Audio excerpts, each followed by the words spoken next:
Hoy, el día de hoy nos acompaña entonces en el taller de signos vitales el estudiante Mateo Camacho.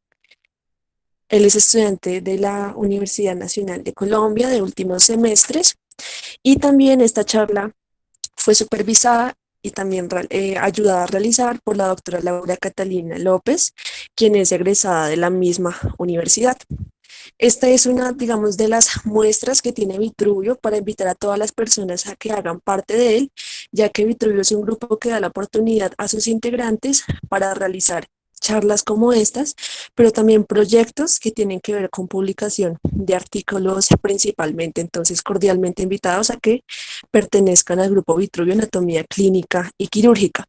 Vamos a dar paso al taller. Al final van a haber preguntas que pueden ser realizadas por micrófono y también realizadas en chat. No olviden mantener sus micrófonos y sus cámaras apagadas para mejorar la calidad de sonido del expositor.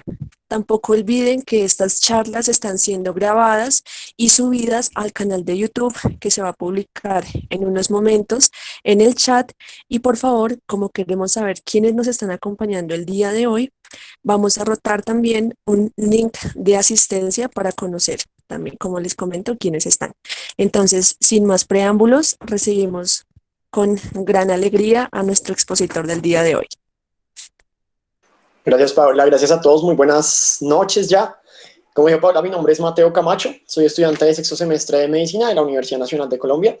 Y pues junto con Catalina estuvimos, digamos que armando toda esta exposición. Este taller es uno de los que realizamos de forma presencial nosotros en Vitruvio. Digamos que nuestro taller este taller es muy importante y porque esto es un tema fundamental y que muchas personas deben conocer. Entonces, pues, agradezco la participación de todos en este taller. Eh, y pues vamos a dar inicio. El taller se va a componer de dos partes. Vamos a abordar toda la parte teórica y siempre como lo hemos hecho en nuestros talleres de Vitruvio, en este taller de signos vitales cuando lo hacemos de forma presencial, tenemos una parte práctica, pues entendemos que es difícil hacerlo en este momento, pero con Catalina digamos que tratamos de hacerlo lo mejor posible para que ustedes la práctica desde donde estén y tratemos de comprender mejor porque esto es algo que solo se logra con mucha práctica. Entonces, bueno, sin más preámbulo, vamos a dar inicio a la exposición del día de hoy. Entonces,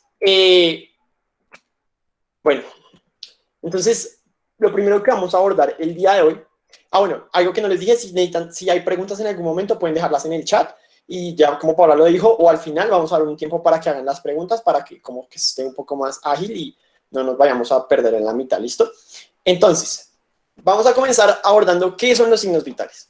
Y esto es muy importante porque necesitamos conocer qué es lo que vamos a aprender el día de hoy, ¿listo? Entonces, los signos vitales son valores que eh, nos permiten estimar muchas de las variables fisiológicas que tenemos en el cuerpo. Cuando nosotros tenemos un paciente, nosotros usamos esos signos vitales para poder medir muchas variables fisiológicas dentro de nuestro paciente, ¿listo? Porque esos signos vitales van a ver ustedes ahorita que tienen unas particularidades que nos permiten analizar con detalle el paciente frente al que estamos. Esos signos vitales evalúan funciones fisiológicas como la circulación, la respiración, la parte neurológica. Todo esto se replica en esos signos vitales. Entonces es como un indicio que nos está mostrando que algo está sucediendo de cierta forma dentro del cuerpo. Estas variables de los signos vitales son sumamente importantes porque son medibles y son fácilmente observables y son muy dinámicas. Entonces, cuando nosotros estamos observando un signo vital, vamos a ver que ese signo vital nos va a dar con precisión cambios instantáneos de lo que está sucediendo en el cuerpo. Y como son variables instantáneas, entonces da una ayuda a tener una impresión muy rápida y muy acertada de lo que está pasando en ese momento con el paciente. Entonces, por eso es importante, ¿listo? Como les decía, entonces, dentro de las importancias, lo que tenemos es que son dinámicos, entonces una alteración en cualquier momento corporal que tengamos se va a reflejar inmediatamente en esos signos vitales. Ahora, ¿Por qué más es importante? Porque dentro de toda la estructura que conforma el análisis clínico del paciente, los signos vitales hacen parte fundamental de ese análisis. ¿Por qué? Porque nosotros, más que entender cuál es el signo vital o cuáles son los valores de referencia que yo debo tener o entender que el paciente tiene taquicardia o que tiene fiebre, lo importante dentro de los signos vitales es integrar eso dentro de la historia clínica del paciente y entender por qué se está dando esa alteración en el paciente. Porque de nada me sirve a mí saber que la tensión arterial está elevada si no voy al fondo para saber por qué se me está elevando la tensión arterial. Entonces es importante integrarlos dentro de una interpretación de toda la historia clínica del paciente. Es importante porque todos los sistemas de monitoreo que tenemos actualmente en unidades de cuidados intensivos, en hospitalización, en cirugías, se basan en estos signos vitales. Porque lo que les decía, un cambio muy instantáneo en esos signos vitales va a ayudar al médico que está en el momento haciendo el procedimiento, ya sea el cirujano, el anestesiólogo, el que está monitoreando en la UCI, va a poder dar información, le va a dar información inmediata de lo que está pasando en el cuerpo. Entonces es muy importante eso porque ayuda mucho a entender qué es lo que está sucediendo. Entonces esa es como la importancia que tienen todos estos signos vitales, ¿listo? Ahora, lo que les decía, y es muy importante, no, digamos que de alguna forma, subvalorar esos signos vitales y tenerlos muy presentes siempre, porque la caricatura más o menos hace referencia a que a veces creemos que los signos vitales están bien, entonces el paciente está bien, pero esos signos vitales pueden deteriorarse rápidamente en un paciente y por eso hay que estarlos monitoreando constantemente, porque un cambio inmediato en esos puede llevar básicamente a que el paciente entre en un estado del cual no se puede recuperar. Entonces, por eso es importante la monitorización constante de esos signos vitales, por ejemplo, en pacientes que están en, no sé, en una unidad de cuidados intensivos o algo así. ¿Listo? Entonces, ya entramos en la parte de cuáles serían esos signos vitales o cuáles serían los signos vitales que vamos a hablar el día de hoy. ¿Listo? Conocemos, digamos que normalmente 4 signos vitales que son como los que conocemos, ¿listo? Acá pusimos este monitor de frecuencia, este monitor que es el que normalmente se usa, por ejemplo, en las UCIs, en cirugía, también que tiene muchos de los signos vitales. Entonces tenemos acá en la parte de arriba con verde, ustedes van a ver que tenemos la frecuencia cardíaca, ¿listo? Ese es el primer signo vital que vamos a ver, es la frecuencia cardíaca. Listo, también tenemos acá en rojo la presión arterial, que es otro signo vital. Tenemos en morado la frecuencia respiratoria, otro signo vital. Y por último, la temperatura. Por eso pusimos ese termómetro aquí. Esos son los 4 signos vitales y los que vamos a estar hablando todo el tiempo el día de hoy. Ahora, hay uno que se conoce como el quinto signo vital. No sé si alguien sepa cuál es, yo voy a mirar en el chat. Si alguien quiere escribir en el chat cuál es o si conocen cuál sería el quinto signo vital. Dolor, temperatura, no, temperatura ya dije. Saturación. Bien, por ahí Hugo y Julián Esteban le atinaron bien. Es el dolor, exactamente. Entonces tenemos frecuencia cardíaca, tenemos la presión arterial, tenemos la respiración, la temperatura, ahí llevamos 4. Pero el quinto signo vital, que muchas personas, bueno, lo llaman así, en algunas literaturas también está descrito, sería el dolor. ¿Por qué el dolor? Porque el dolor también es una variable que se puede medir de rápida, inmediata, y también refleja cambios fisiológicos sucediendo en el cuerpo en ese momento. Si el paciente manifiesta dolor, no solo es el paciente manifiesta, ese dolor se va a ver reflejado en cambios fisiológicos que va a tener el paciente. Cuando el paciente tiene dolor, seguramente va a tener una frecuencia cardíaca elevada, va a tener, como ustedes ven acá en la imagen, unas pupilas muy pequeñas, o sea, porque el paciente, eso es una manifestación de que hay es una manifestación del dolor, ¿sí? Entonces, eso también podría considerarse como un signo vital y por eso lo pusimos, porque en algunas literaturas también consideran el dolor como el quinto signo vital. Listo. Entonces, ¿qué factores alteran los signos vitales? Bueno, yo les podría decir básicamente que casi cualquier cosa puede alterar los signos vitales, ¿listo? Pero digamos que nos vamos a centrar en, bueno, les voy a hablar rápido de esto. Tenemos, por ejemplo, la edad y el ritmo circadiano. ¿Por qué lo digo? Por ejemplo, la edad. En pacientes, ustedes se fijan en un anciano, por ejemplo, va a tener cifras tensionales mucho más altas que una persona joven. Y esto puede tenderse a evaluarse como si fuera normal, ¿sí? Por ejemplo, un bebé va a tener frecuencias respiratorias y frecuencias cardíacas mucho más altas que las que tiene una persona mayor. Entonces, por eso digo que la edad es importante para evaluar esto. Ahora, ¿qué más tenemos que nos puede alterar? El ciclo circadiano. ¿Por qué? Porque si ustedes se dan cuenta, por ejemplo, cuando ustedes están durmiendo en la noche, sus corazón, por ejemplo, no va a estar latiendo rapidísimo. Sin embargo, digamos que las frecuencias cardíacas más bajas podemos conseguirlas precisamente en la noche.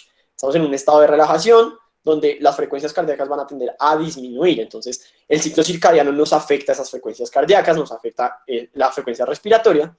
Tenemos, por ejemplo, factores como el género. La tensión arterial suele ser una gótica más elevada en hombres que en mujeres, por ejemplo. Es un ejemplo de que el género también afecta esos signos vitales. La actividad física, por ejemplo, en pacientes que son deportistas de alto rendimiento, esos pacientes tienden a generar una hipertrofia del corazón y esa hipertrofia es fisiológica. Entonces, eso les ayuda a mantener cifras de frecuencia cardíaca mucho más bajas para que puedan mantener, digamos, ellos tienen un estado mejor físico, entonces con menos cifras de frecuencia cardíaca pueden obtener el mismo rendimiento que uno que se mata ahí haciendo ejercicio. Entonces, eso es algo, digamos, que fisiológico que tener en algunas cosas como el embarazo, por ejemplo, aumenta la frecuencia cardíaca. No estamos generando sangre, bombeando sangre para uno, sino para dos seres, que entonces el feto también necesita sangre, necesita también oxígeno. Vamos a ver que se eleva la frecuencia cardíaca, que se eleva la frecuencia respiratoria en las mujeres embarazadas. Por ejemplo, el estado emocional es súper importante. Yo no sé si ustedes han estado de pronto estresados o cosas así, se aumenta la frecuencia cardíaca, por ejemplo. Entonces, eso en el estado emocional también es importante porque, por ejemplo, ustedes van a evaluar un paciente, el paciente venía tarde para la cita, lo cogió el trancón, venía súper estresado, pensó que iba a perder la cita y ustedes de una vez llegan y le toman la frecuencia cardíaca, pues claramente el paciente de pronto va a tener una frecuencia cardíaca muy elevada, ¿sí? Entonces, eso es importante que lo tengamos en cuenta porque esas cifras pueden cambiar con el estado de ánimo del paciente. También vamos a tener, por ejemplo, algunas cosas como las hormonas, por ejemplo. Cuando ustedes ven una mujer que está ovulando, tiene un pico, que es lo que genera la ovulación, un pico hormonal que genera la ovulación, y en ese pico hormonal va a haber una modulación de la temperatura que puede ir de 0,3 a 0,6 grados, y eso, de hecho, eso es medible porque hay dispositivos electrónicos que pueden medir las etapas de la temperatura para determinar cuándo una mujer está ovulando. Entonces, eso es importante. Tenemos factores como los medicamentos, algunos alimentos y bebidas. Por ejemplo, el paciente que llega a consulta se tomó un tinto por la mañana cuando salió de la casa, llega a la sala de espera y se toma otro tinto y se mete de una vez a la consulta, pues se nos va a tener unas cifras seguramente tensionales un poco elevadas, va a tener un poco elevada la frecuencia cardíaca. Entonces, hay que tener en cuenta eso. Esos factores también pueden alterar los signos vitales. Ahora, hay signos vitales que alteran otros signos vitales. Entonces, por ejemplo, nosotros tenemos un paciente con fiebre, siempre vamos a ver que ese paciente, bueno, ya les voy a dar unas excepciones, pero vamos a ver que ese paciente va a tener un aumento en la frecuencia cardíaca. Entonces, al tener fiebre, el paciente va a estar con la frecuencia cardíaca aumentada. ¿Listo? Eso es importante cuando evaluemos al paciente. ¿Listo? ¿Por qué? Porque puede haber algo que se llama bradicardia relativa. Esta bradicardia relativa también se conoce como signo de Fayet y se da porque hay una elevación de la temperatura corporal. ¿Listo? El paciente va a llegar con fiebre, pero sin taquicardia. Entonces vamos a decir que es una bradicardia relativa porque el paciente tiene unas cifras frecuencia cardíaca menores a las que esperaríamos que tuviera por su estado febril. ¿Listo? Esto donde se ve, por ejemplo, en fiebre tifoidea, en fiebre amarilla, se ve digamos que es un signo particular de estas enfermedades. En otras alteraciones como hemorrágicas, cuando un paciente tiene una hemorragia profusa, vamos a ver que un mecanismo compensatorio va a tratar de aumentar la perfusión en los tejidos y el riego sanguíneo a través de un aumento en la frecuencia cardíaca. Entonces ahí también se nos altera eso, por ejemplo. Y la altura sobre el nivel del mar, ya ahorita casi al final vamos a ver por qué es importante, pero también puede alterar valores de algunos signos vitales. Entonces, comenzamos con el primer signo vital que vamos a ver el día de hoy, y ese signo vital es la temperatura. Entonces, la temperatura está definida como el grado de calor que es como el equilibrio entre la pérdida de calor, que es la termólisis o el calor perdido, y la termogénesis, que es el calor generado. Es un equilibrio de esos dos estados fisiológicos, ¿listo? Esa es digamos que la temperatura como tal. Entonces, traje esta gráfica, voy a tratar yo en serio quiero que esta presentación la puedan entender desde las personas como más avanzadas en lo que es de las cuestiones de salud hasta las personas que no estudian nada de salud. Entonces voy a tratar de hacerlo lo más fácil, pero sí quiero mostrarles cómo es el mecanismo fisiopatológico o bueno, fisiológico que produce la fiebre, ¿listo? Entonces tenemos una noxa, una infección, algo que está generando unas toxinas, ¿listo? Esto puede ser endógeno del cuerpo, pueden estar siendo generadas directamente por el cuerpo o, por ejemplo, llega una bacteria y hay unas proteínas que tiene esa bacteria, van a actuar como mediadores de la inflamación, ¿listo? Desencadenan una cadena inflamatoria que va a ir hacia monocitos y macrófagos y esos monocitos y macrófagos van a comenzar a liberar una serie de citocinas, ¿listo? Esas citocinas, digamos que son unas moléculas que lo que van a hacer es que van a ir por toda la circulación. Dentro de las más importantes tenemos la interleuquina 1, la interleuquina 6, el factor de necrosis tumoral. Son moléculas que van a comenzar a circular por toda la sangre. Esas moléculas van a circular por toda la sangre y van a llegar a través de la circulación al endotelio del hipotálamo, ¿listo? El hipotálamo queda en el cerebro, ¿listo? Entonces, allá en el hipotálamo, vamos a hacer de cuenta que ese hipotálamo es como un termostato. Yo creo que, bueno, si la mayoría son de Bogotá o algo así, pues no conocen muy bien, pero digamos que en una zona donde ustedes tengan aire acondicionado, ¿qué es el termostato? Es como, a ver, ¿cómo les explico? Hagan de cuenta el horno, ¿listo? Ustedes prenden su horno y el horno está a una temperatura, pues, de temperatura ambiente, ¿listo? Pero ustedes lo prenden y lo ponen a 200 grados. Entonces, el horno va a comenzar a hacer cosas para tratar de llegar a 200 grados. Cuando ustedes llegan a esos 200 grados, el horno lo que va a hacer es comenzar a apagarse y prenderse para mantenerse en esos 200 grados. ¿Listo? Básicamente es eso. Así funciona el hipotálamo, como su termostato que tiene el horno, así funciona el hipotálamo. Entonces, esas señales de las interleuquinas van a ir al hipotálamo, ¿sí? Entonces, hagan de cuenta que ustedes ahorita están bien, ¿listo? Con una temperatura normal, y esas señales de las citocinas van a llegar al hipotálamo y le van a decir, oiga, necesito que suba la temperatura porque hay una bacteria y necesitamos matarla con alta temperatura. Entonces vamos a subir la temperatura. El hipotálamo sube la temperatura y para poder subir esa temperatura comienza a liberar prostaglandinas, ¿listo? Principalmente la prostaglandina E2, que es esta que ustedes ven acá. Comienza a liberar la prostaglandina. Esa prostaglandina no es un neurotransmisor total, pero esa prostaglandina es muy importante. ¿Por qué? Porque esa prostaglandina es el causante de lo que nosotros sentimos adicional a la fiebre, que son como esos dolores musculares, ese dolor en los huesos, todo eso es generado por la prostaglandina. Esa prostaglandina es lo que nos va a generar toda esa sensación de malestar. Esa prostaglandina va a generar la liberación de AMP cíclico, ¿listo? Y ese AMP cíclico lo que va a generar es un incremento del punto de ajuste de termorregulación en el hipotálamo. ¿Listo? Entonces ahí se aumenta el punto de regulación, que es lo que yo les estaba diciendo ahorita, lo del termostato. ¿Listo? Entonces se aumenta ese punto y él va a comenzar a seguir produciendo AMP cíclico y prostaglandina hasta que llegue a la temperatura que él desea obtener. Cuando llegue ahí, listo, deja de producirla y nos mantenemos en esa temperatura alta. Ese es el mecanismo mediante el cual vamos a tener la fiebre. Una vez se incrementa ese nivel, lo que el cuerpo va a tratar de hacer es hacer mecanismos de conservación o de producción de calor, ¿listo? Entonces, si él quiere subir la temperatura, va a tratar de conservar la mayor cantidad de calor posible para poder subir esa temperatura. Lo mismo, si él quiere bajar la temperatura, entonces va a hacer cosas que me generen pérdida de calor.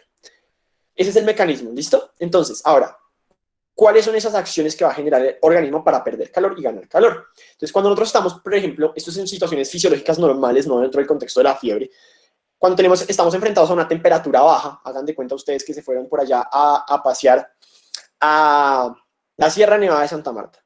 Están por allá bien arriba y tienen mucho frío. Entonces, el cuerpo va a comenzar a generar mecanismos para tratar de mantener su temperatura normal. ¿Listo? ¿Cómo? Va a generar vasoconstricción, ¿listo? Para que los vasos sanguíneos que están más cercanos a la piel bajen, digamos, por decirlo así, se alejen de la superficie de la piel y entonces no haya tanta pérdida de calor. ¿Listo?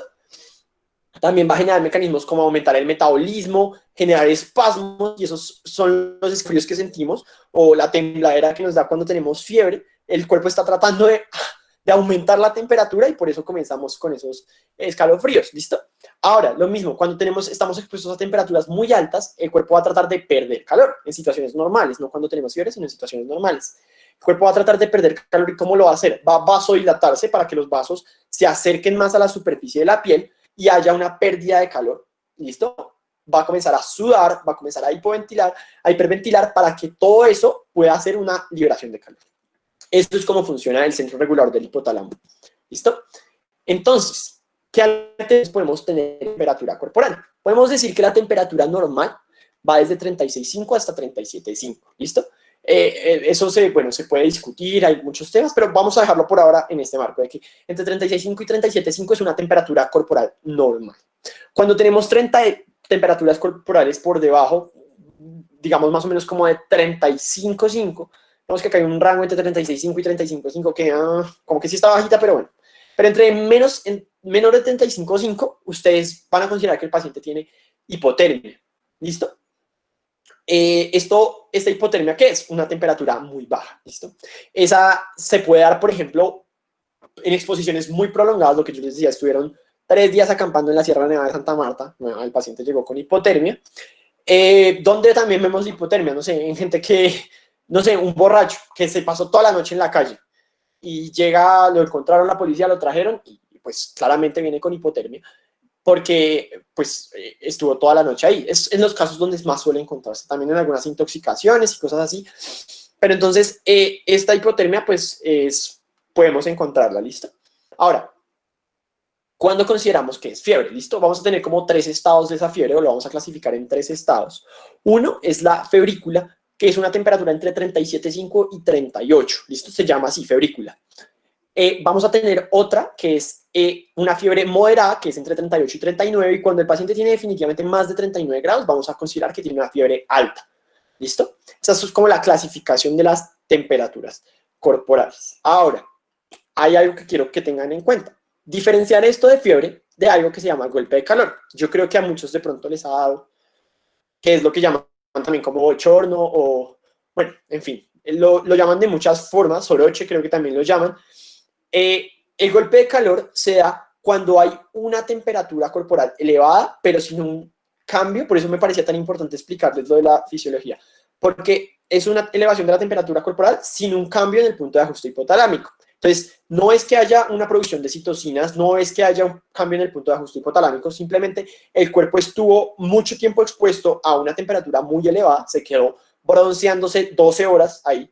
Entonces, obviamente se incrementó mucho la temperatura y a pesar de que el cuerpo trató de regular eso, generando sudoración, vasodilatación, nada de eso fue capaz de compensar eso y entonces el paciente va a tener una hipertermia o golpe de calor, ¿listo? Ahí no hay nada de moléculas pirógenas ni nada que esté causando, sino simplemente es que el paciente estuvo, digamos que, expuesto mucho tiempo a una fuente de calor excesiva. ¿Cómo vamos a determinar eso? Básicamente con la historia clínica, ¿no? Preguntándole al paciente. Y el paciente le dice, no, es que yo estuve todo el día trabajando, todo el día ahí en el sol. Pues, bueno, uno podría pensar, ¿será que es que no tiene fiebre? Bueno, es algo que se puede evaluar. Ahora, ¿qué cosas o qué patrones de alteración vamos a encontrar dentro de esa temperatura corporal? Vamos a encontrar diferentes estados alterados dentro de la temperatura corporal. Vamos a encontrar una fiebre, bueno, vamos a clasificarla según la curva térmica, ¿listo? Entonces vamos a encontrar una fiebre que es continua, ¿listo? Es una fiebre que se sostiene en el tiempo, digamos que ustedes hacen varias mediciones y la fiebre no varía casi, varía menos de 1 grado. Voy a mostrárselos aquí con una gráfica, es esta que ustedes ven aquí, es continua. Entonces, si ven que casi no varía, o sea, como que puede bajar un poquito, pero se mantiene casi todo el tiempo la misma fiebre, ¿listo? Ahora, tenemos otra fiebre que es una fiebre remitente. Es una fiebre que sí tiene variaciones, se parece a la continua, pero las variaciones son mayores a 1 grado. Entonces, es una fiebre que sube y baja, ¿sí? Mírenla aquí. Se mantiene siempre en fiebre, nunca regresa a valores normales, siempre el paciente tiene fiebre, pero los cambios son mayores a 1 grado, ¿listo? Esa es la fiebre que es una fiebre remitente. Tenemos la fiebre intermitente, que es una fiebre que es una temperatura corporal que se alterna entre hipertermia, hipotermia y eutermia, que es una temperatura normal. Entonces es como que sube y baja, ¿listo? Entonces, fíjense en la gráfica, mírenla acá, la intermitente, paciente está afebril, tiene un pico febril muy grande, baja otra vez y baja tanto que llega a hipotermia, se mantiene en hipotermia y vuelve a subir a un pico febril y así sucesivamente, ¿listo? Acá les pongo, bueno, los casos donde se puede ver, la sepsis, por ejemplo, es un caso donde se puede ver este tipo de alteración de la temperatura corporal. Ahora, tenemos una fiebre que es recurrente, se da en cortos periodos febriles, de pocos días con intercambios de periodos completamente afebriles, que es esta que ustedes ven acá. Es una fiebre recurrente donde vamos a tener un pico de fiebre, luego pasan 2 o 3 días donde el paciente no tiene fiebre y otra vez tiene un pico de fiebre. ¿Cuál es la más común de esta? La malaria. ¿Listo? Es como lo más común y se da por algunas interacciones que tiene el parásito con ciertos mecanismos que tiene el parásito, lo que va a generar es esos picos febriles, con periodos donde no hay fiebre y otros periodos picos donde hay fiebre. Y la fiebre ondulante es una fiebre que desciende lentamente y vuelve a subir. Fíjense que las anteriores que les mostré eran picos febriles, o sea, el paciente está bien y de repente hace un pico de fiebre y luego baja otra vez. La fiebre ondulante más bien es como que aumenta progresivamente y disminuye también progresivamente. ¿Listo? Entonces, eso se ve, por ejemplo, en brucelosis, que es una infección, ¿sí? Entonces, vamos a ver, por ejemplo, eso. Hay otros dos importantes que también quiero contarles. La fiebre de origen desconocido es una fiebre que el paciente puede durar más de 2 semanas de evolución de fiebre sin que hayamos encontrado una causa. Entonces, eso denominamos fiebre de origen desconocido y tiene otras metodologías que hay que comenzar a usar para poder encontrar. Y tenemos algo que me parece muy importante y es importante aquí, un truco, mejor dicho, la fiebre facticia. La fiebre facticia es cuando el paciente finge tener fiebre, ya sea porque buscó alguna forma de calentar el termómetro o porque simplemente viene al consultorio y dice, no, es que yo en mi casa tuve fiebre. ¿Y por qué? ¿Sí? Entonces ahí podemos hacer ¿qué? Tomarle la temperatura y ahí estaríamos sabiendo si está bien. Incluso a veces el paciente puede alterar la misma temperatura ahí mismo en el consultorio. Entonces, ¿cuál es un truco que podríamos pensar? Yo ahorita les conté que la fiebre se acompaña de elevación de la frecuencia cardíaca, ¿cierto? Entonces, seguramente ese paciente que no tiene fiebre, que está fingiendo que tiene fiebre, pues de pronto, si ustedes le toman la frecuencia cardíaca va a estar normal. Entonces ahí ustedes dicen, bueno, pueden sospechar de eso, ¿no? También es algo importante. Para la medición de la temperatura corporal, entonces tenemos diferentes tipos de termómetros. Tenemos, digamos que los más, de pronto que ustedes han usado, que más han visto, son los termómetros digitales, que son estos de acá. Son termómetros muy fáciles de usar. Usted simplemente lo enciende y es muy fiable. ¿Listo? Entonces usted lo enciende y ahí le dice que está listo para tomar la temperatura. Usted se lo pone al paciente y ya. Tenemos termómetros de oído que usan sensores infrarrojos y se usan mucho en los pacientes pediátricos, son muy precisos. Tenemos estos que se han vuelto muy comunes últimamente, los termómetros de frente, también son infrarrojos. Se suelen usar en la frente porque son mucho más, digamos que accesible la frente para tomársela rápido al paciente. ¿Cómo funcionan esos termómetros infrarrojos? Básicamente nosotros emitimos una radiación cuando tenemos, esa radiación está emitida cuando tenemos una temperatura corporal específica y lo que hace este termómetro infrarrojo es sensar esa radiación. ¿Listo? Básicamente es eso. Tenemos los termómetros de mercurio o galio que, bueno, en muchos hospitales ya no se usan porque el mercurio pues tiene un cierto nivel de toxicidad, pero pronto ustedes en su casa o algo si lo hayan usado, si lo tengan, porque es un termómetro muy barato que también hay que aprender a usar. ¿Listo?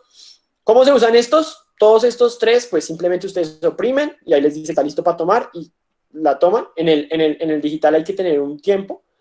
Ustedes lo ponen y normalmente los digitales pitan o avisan que ya está la temperatura lista. Estos son casi inmediatos, el de oído y el de frente son básicamente inmediatos, ustedes lo ponen y de una vez les da la temperatura. Y el de mercurio hay que dejarlo entre 3 a 5 minutos, el paciente que se quede quieto lo más posible para poder tomar la temperatura. ¿Listo? ¿Cuál sería la técnica adecuada? Entonces, bueno, si estamos en un termómetro de mercurio, asegurarnos que la temperatura o la columna de mercurio esté marcando menos de 35 grados, o sea, que esté bien abajo, el termómetro esté a temperatura normal. Y si estamos usando otro de los termómetros, pues que este termómetro esté listo para, el termómetro normalmente dice que está listo para tomar la temperatura, entonces que esté listo el termómetro.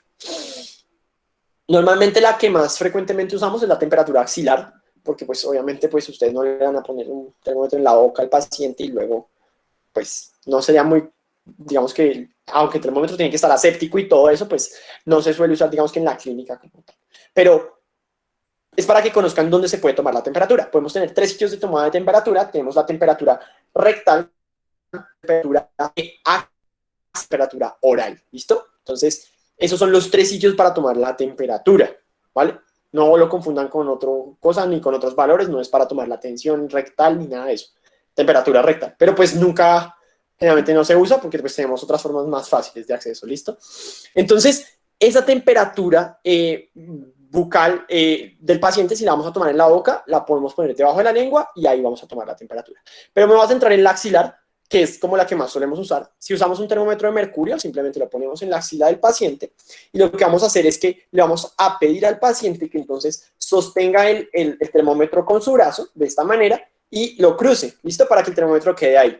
Tiene que estar en contacto todo el tiempo con la axila. Si es un termómetro de mercurio, tenemos que dejarlo, recuerden, de 3 a 5 minutos más o menos. Si es un termómetro digital, pues el termómetro avisa cuando la temperatura esté lista. El bulbo del termómetro, que es la puntica plateada, es la que tiene que estar en contacto con la axila. Entonces, asegurarnos de que quede bien en contacto. Procurar que la axila no tenga, pues que no esté mojada ni húmeda, porque eso puede generar valores un poquito alterados de la temperatura corporal. Y importante tener en cuenta, solo como un dato, que las temperaturas rectal, oral y axilar suelen variar más o menos 0.5 grados entre todas, ¿listo? Entonces, la temperatura rectal es la más alta, luego sigue la oral y luego la axilar, es la más baja, pero la variación entre los tres es como de 0.5, entonces, pues, solo como para que lo tengan en cuenta. Bien, eso es la técnica de la fiebre, de la temperatura. Ahora vamos a hablar sobre el pulso, ¿listo? ¿Qué es el pulso? ¿Listo? Eso simplemente es la estación en las arterias de las contracciones cardíacas, ¿listo? Entonces, ustedes saben que su corazoncito está bombeando sangre y esa manifestación, ese aumento o ese cambio en las pulsaciones de las arterias es lo que vamos a nosotros a sentir, ¿listo? Que es digamos que la amplitud y la compresión de la arteria, ¿listo? Que es como que la arteria se abre y se cierra más o menos, para que ustedes lo entiendan, es como este movimiento que es lo que vamos a finalmente sentir, ¿listo? Es el calibre de la arteria lo que se está variando ahí. Se mide en latidos por minuto, simplemente ustedes van a censar cuántos latidos tiene el paciente en un periodo de tiempo. Normalmente lo hacemos en un minuto. ¿Listo? Y esto nos da información también sobre algunas patologías que pueden estar relacionadas con la válvula aórtica, ya lo vamos a ver ahorita. Entonces, ese es el pulso o frecuencia cardíaca. ¿Listo? ¿Dónde podemos tomar el pulso? Entonces, es muy importante que sepan que se puede tomar casi en cualquier parte.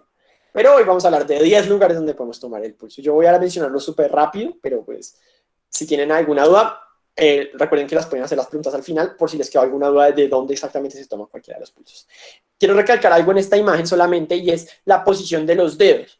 Aquí ustedes ven que más o menos la posición es como voy a hacer un poco con la yema de los dedos, si me voy a entender, con esta parte de los dedos, no con la punta de los dedos, porque al hacer ustedes así no van a tener tanta sensibilidad y además van a generar que haya mucha presión, ¿listo? Y ya les voy a explicar cómo es la técnica adecuada, pero básicamente vamos a ver cuáles son esos 10 puntos de palpación de los pulsos arteriales, ¿listo? Tenemos un pulso temporal que se mide sobre la zona que normalmente conocemos como la 100, ¿listo? Más o menos delante del pabellón auricular, ahí es donde ustedes van a poder ver, si ven aquí en este dibujito chiquito, la arteria temporal, que es la que vamos a poder palpar. Ahí si ustedes quieren irlo haciendo allá donde está en casa, vayan tocándose y ahí ustedes pueden ir sintiendo que ahí está su pulso temporal. ¿Cuál otro vamos a hacer? Vamos a poder sentir el pulso carotídeo, ¿listo? El pulso carotídeo, ¿dónde se siente? Si ustedes, digamos que generan como esta tensión acá en el cuello, ustedes pueden hacer la mandíbula así como retraerla hacia abajo. Ustedes van a ver que acá hay un músculo que sube desde acá, desde su clavícula, y va a ir hasta la parte de atrás del pabellón auricular, ¿listo?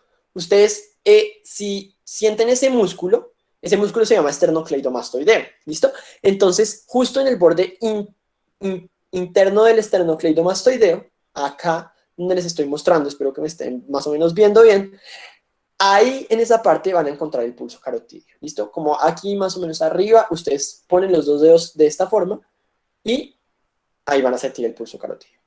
Obviamente es importante que no estén hablando como yo ni nada de eso, porque pues eso les va a variar lo que están sintiendo. Pero más o menos ese es. ¿Listo? ¿Cuántos pulsos tenemos? Tenemos el pulso braquial. Y este recuérdenselo mucho porque ahorita vamos a ver algo importante con el pulso braquial. El pulso braquial vamos a tomarlo sobre la cara anterior del pliegue del codo. Ahí ustedes ven el codo del paciente. Y aquí sobre la cara anterior aquí más o menos sobre, o sea, digamos de forma interna. Esperen, yo veo si me estoy viendo. Aquí de forma interna ustedes van a tener el músculo, el bíceps. Y aquí de forma interna, despuésito del pliegue del codo, aquí van a posicionar los dedos. Y ahí van a sentir el pulso braquial. ¿Listo? Tenemos el pulso femoral. El pulso femoral se siente justo debajo del ligamento inguinal. Si ustedes sienten acá, en la parte de la ingle, van a sentir un tendón, una parte dura. Ese es el tendón. Perdón, van a sentir un ligamento. Ese ligamento, una parte dura que van a sentir acá. Justo debajo de ese, que es el ligamento inguinal, van a sentir la arteria femoral. Un poquito hacia medial, más o menos, ahí van a sentir la arteria femoral. Ese es el pulso femoral. Perdón. Tenemos el pulso pedio, que es el pulso que se palpa en el dorso de los pies, para que me entiendan mejor. El dorso de los pies es la parte como superior del pie, si lo ven acá en la imagen, donde ustedes se amarran los cordones. Ahí, ese es el pulso pedio, en la arteria pedia, ahí como le está haciendo el dibujito. Ahí van a sentir esa arteria. Podemos tener el pulso axilar. Esta imagen tiene un error. No sé si alguien en el chat me quiere decir qué tiene de mal esta imagen. ¿Qué ustedes qué le ven de mal a esa imagen del pulso axilar?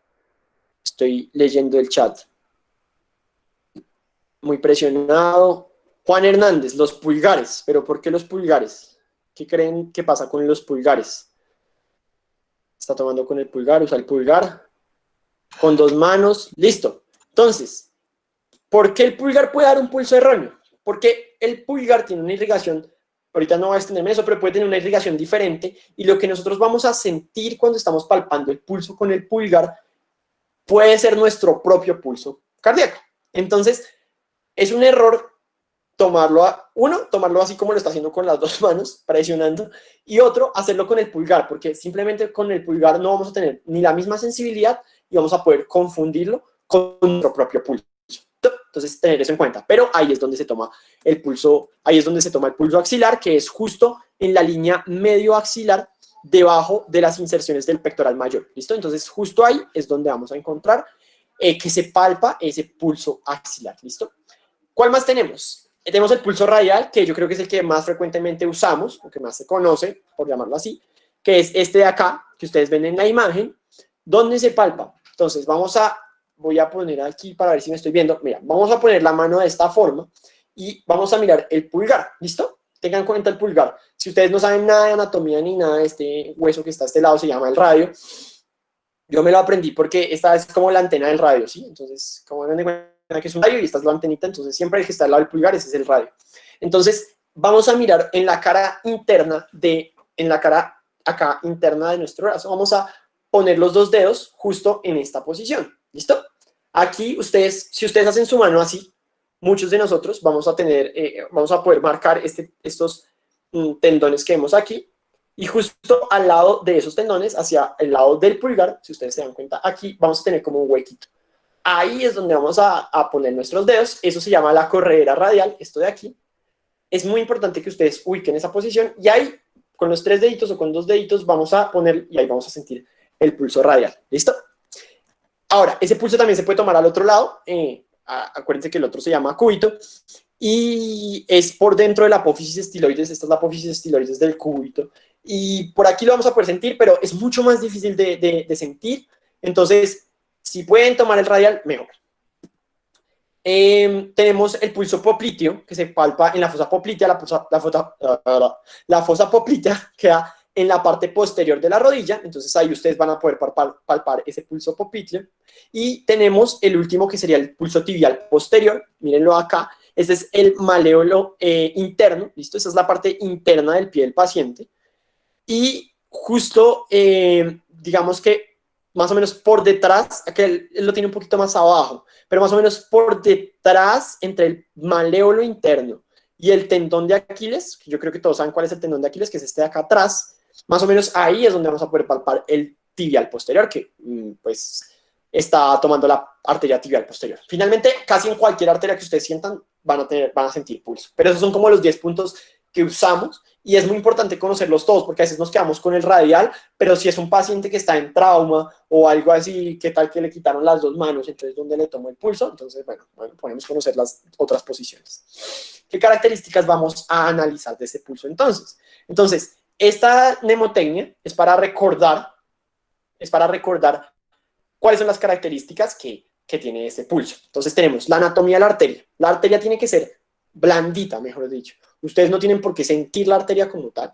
La arteria únicamente se siente por las pulsaciones. ¿Listo? Si ustedes sienten una arteria dura o sienten que es algo como un hilo que sienten ahí, eso está raro. ¿Listo? Puede ser una anormalidad como por ejemplo aterosclerosis o algo así que está causando un endurecimiento de la arteria. ¿Listo? Entonces la arteria no se debe sentir. Tenemos que evaluar la frecuencia del pulso. La frecuencia del pulso simplemente es ver cuál es lo que estamos evaluando, mejor dicho, contar cuántas pulsaciones tiene en un periodo de tiempo, ¿listo? Tenemos que ver cuál es la regularidad o la duración de cada intervalo, ¿listo? A veces los intervalos no son iguales, ¿listo?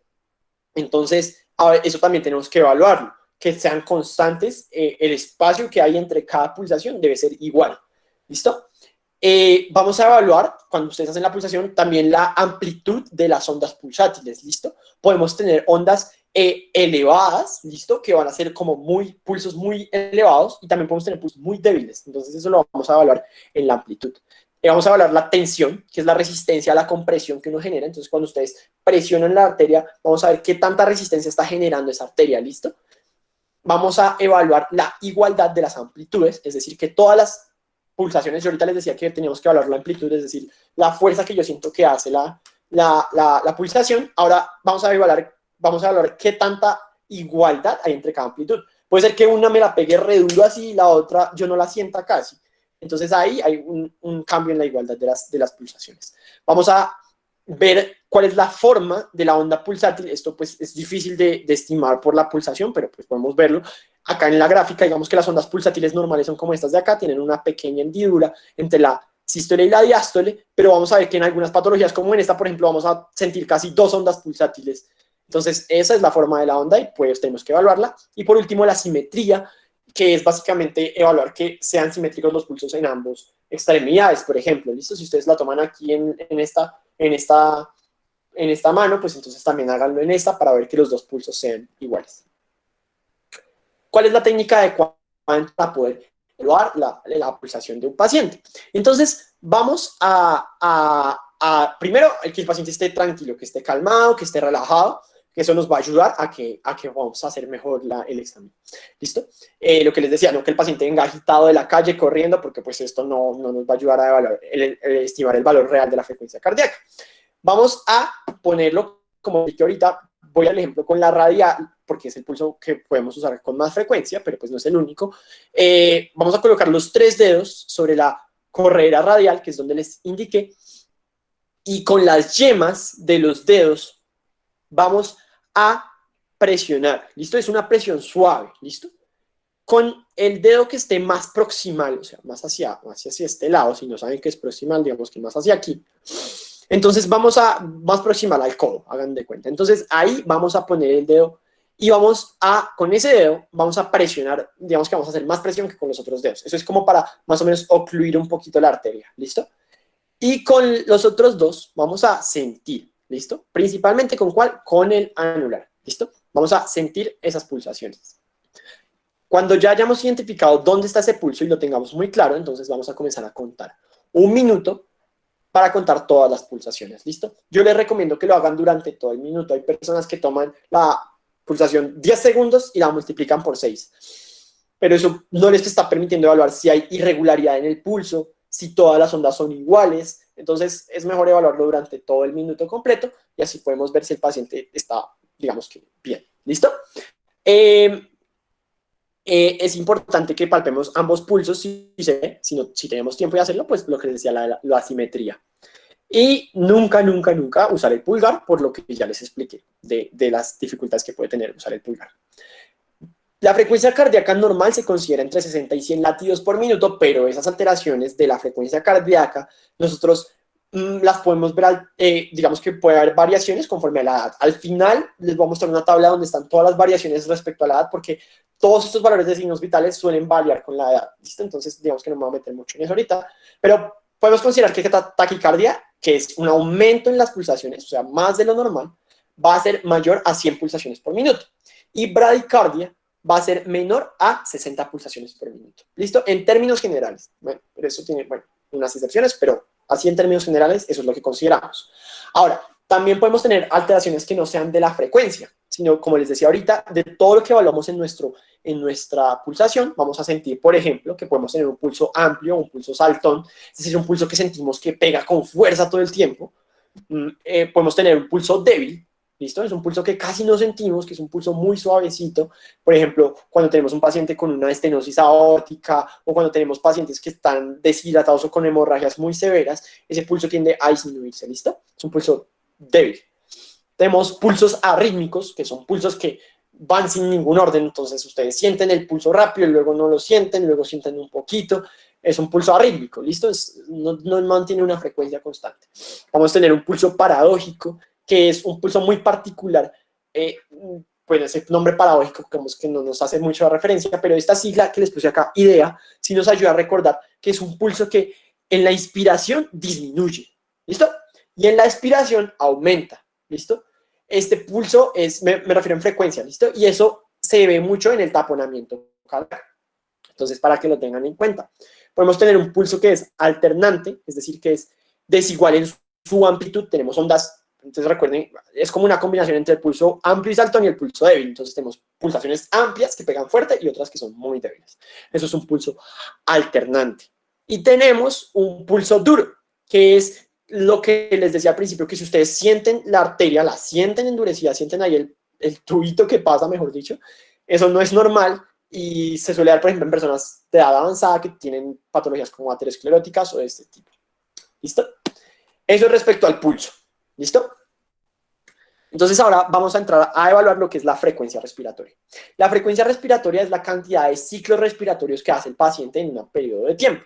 Normalmente también lo evaluamos en un minuto y un ciclo respiratorio comprende lo que es una expiración completa y una expiración completa. ¿Listo? Entonces cuando el paciente hace esos dos movimientos, por llamarlo así, eso se considera un ciclo respiratorio y eso es lo que vamos a contar.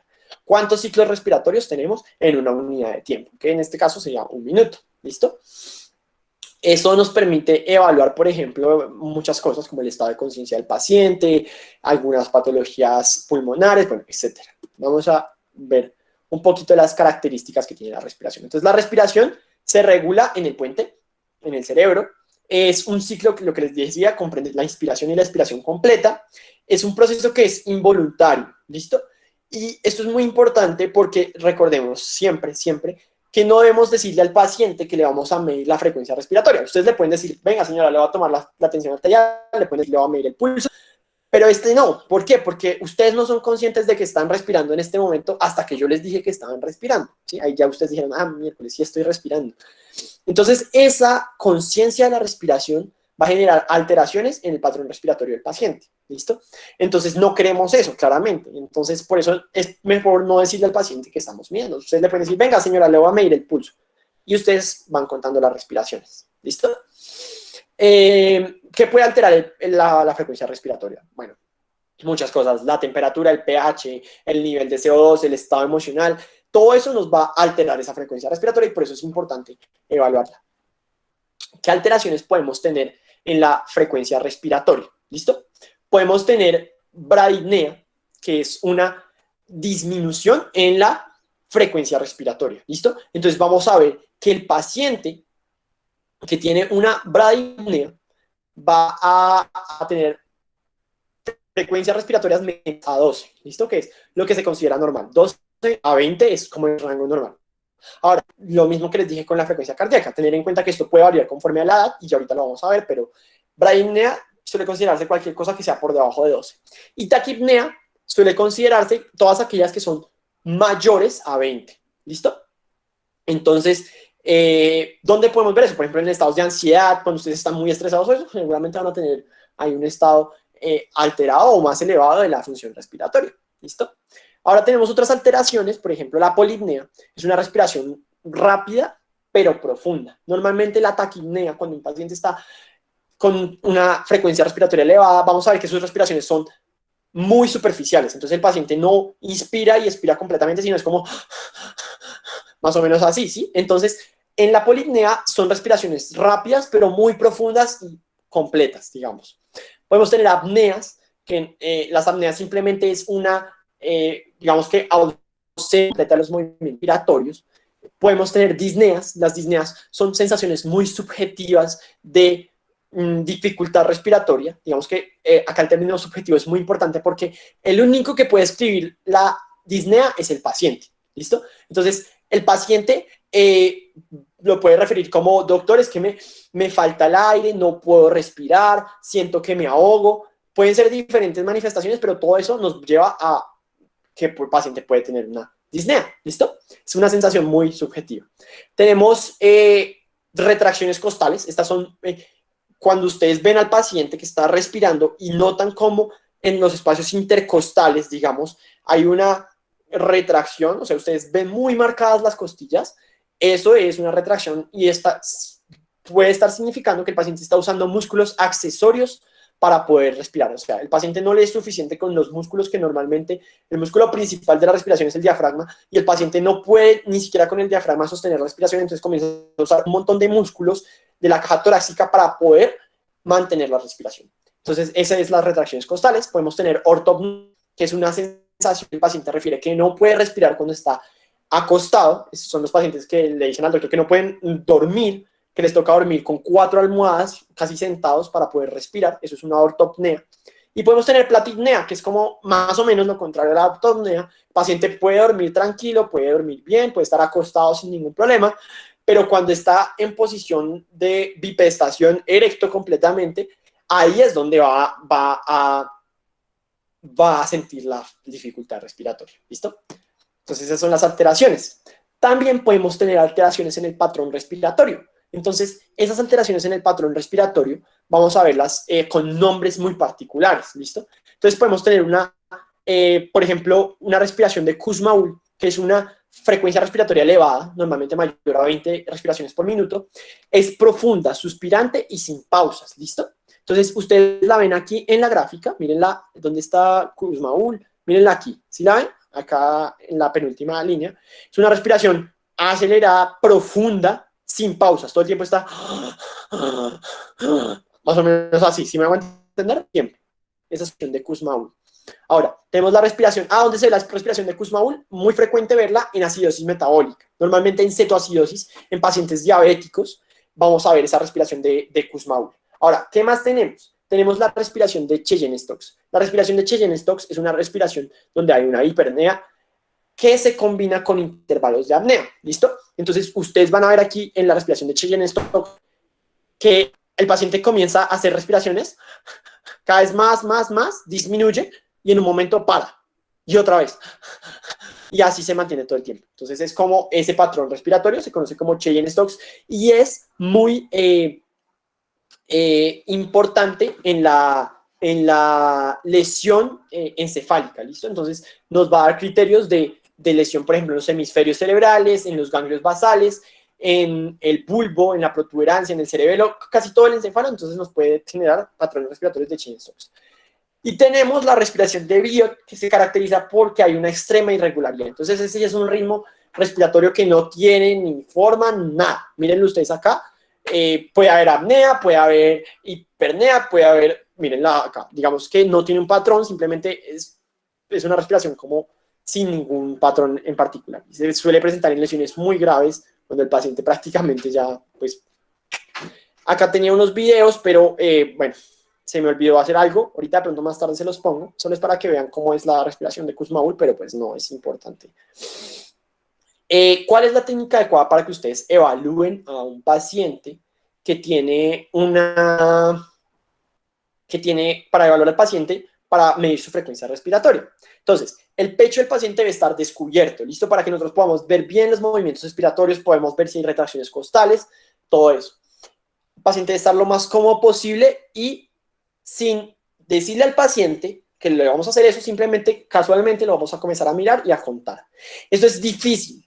Pues, uno con la práctica lo va intentando hacer, pero al principio es difícil porque, bueno, sobre todo uno que tiene como una sola neurona o está pensando en hablarle al paciente o está pensando en contar, pero pues no puede hacer todo el tiempo. Entonces es difícil a veces tratar de contar mientras uno está fingiendo que está tomando el pulso, pero pues con el tiempo se logra. ¿Listo?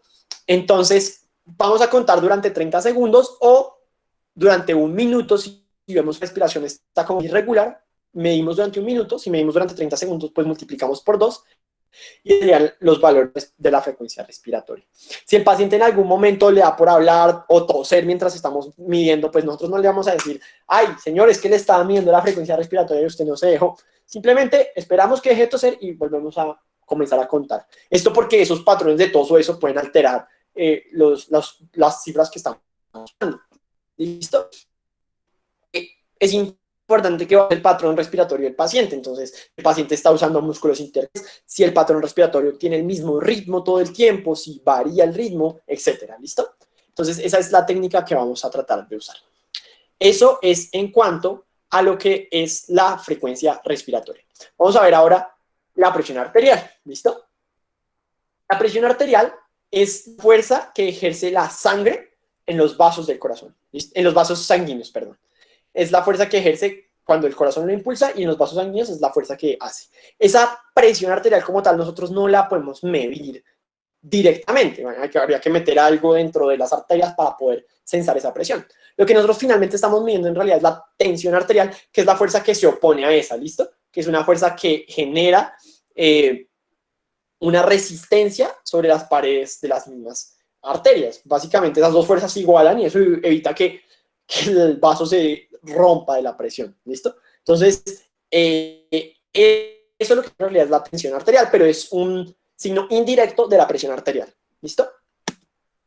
Entonces, ¿qué alteraciones podemos tener en la presión arterial? Listo. Vamos a ver que básicamente lo que tenemos es cifras tensionales bajas y cifras tensionales altas. ¿Por qué se alteran las cifras tensionales? Bueno, por un montón de cosas que no decimos. Perdona, Mateo, Dime. ¿me estás escuchando? Sí, Sara. Resulta que se está viendo un poco borrosa la presentación y no sé si podrías tratar de hacer algo para que se vean mejor las diapositivas. Sí, ya, dame un segundito. Gracias. Dime un segundo, ya cuadramos eso. Dame un segundito a ver si logro que se vean un poco mejor.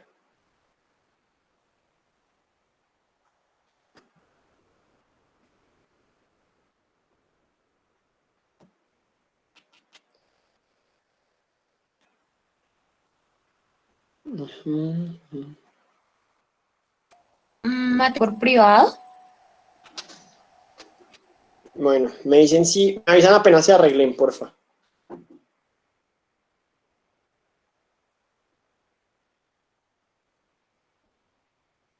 Me dicen, ahí se ven un poco mejor. ¿Sí? ¿Ya? ¿Me dicen? ¿Ya se ven mejor? Sí, se ve mejor. Gracias, Mateo. Vale. Entonces, les estaba contando entonces que esas cifras de tensión arterial, lo que nosotros vamos a tener simplemente es que pueden estar o elevadas o disminuidas, ¿listo? Entonces, es importante que nosotros, los patrones que pueden, las etiologías que pueden alterar la presión arterial son muchísimas. Entonces, no voy a entrar a detallar cuáles son, porque puede ser un montón de cosas que pueden alterar literalmente, casi todo puede alterar la presión arterial, pero es importante acá que tengamos en cuenta dos valores. Vamos a tener una presión sistólica, que es la presión, y vamos a tener una presión diastólica, ¿listo? Eso es lo más importante. ¿Dónde vamos a clasificarlas? Entonces, podemos tener una hipotensión, que es una disminución de los valores normales que estaríamos esperando en la presión arterial. Esa hipotensión puede estar por debajo de 100 milímetros de mercurio en la sistólica y de 50 en la diastólica. Ahí podríamos considerarlo una hipotensión. Ahora, los valores normales, ¿dónde? En menos de 120 en la sistólica y menos de 80 en la diastólica.